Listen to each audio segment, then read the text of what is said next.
In this BDRSuite How-to Series video, I'll show you how to add a Proxmox host for backup.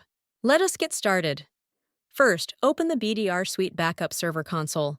Enter the username and password. Then click Sign In. Navigate to the Data Sources Hypervisors menu and click on Proxmox VE. Following that, click on the Add Proxmox VE button. Manual agent installation is the default and recommended option for adding the Proxmox host as a data source for backup. To begin, simply click the Download button to get the BDRSuite delegation service. Then, copy it to the target Proxmox host. BDRSuite delegation service is a mandatory component for Proxmox backup, and you'll need to install it on each host you plan to backup. It operates on port 32004, so make sure your firewall's rules allow this port. Now, let us look at the installation process step by step.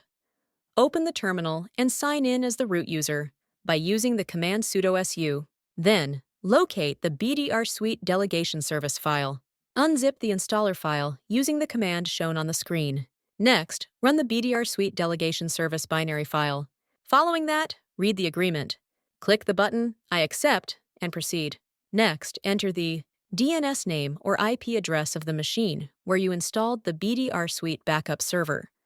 Once the delegation service is installed on the Proxmox host, it will automatically connect to the backup server using these details. Choose the backup component based on the type of backup you need. Select Proxmox VE Backup and File Level Backup option and click Next. Review the configuration and click Install to begin the installation. BDRSuite delegation service components are now being installed. This might take a few minutes. Let us wait for the installation to complete. Finally, click Finish.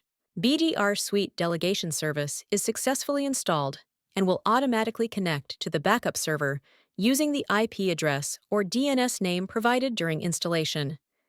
This may take a few minutes. Meanwhile, you can verify and manage the BDRSuite delegation services from the directory shown on the screen. Once the BDRSuite delegation service starts running and establishes connection to the backup server, the Proxmox VE host will be successfully listed as a data source on the backup server. You can identify the Proxmox host using its IP address and manage the host from here. Following that, you can start configuring backups for your Proxmox virtual machines from the menu Backup, Configure Backup, Virtual Machines, and click on Proxmox VE. For the step-by-step guide for configuring Proxmox VM backups, check the link in the description box below. Now, it's your turn to try it out. If you need any assistance, please contact BDR Support. Thanks for watching.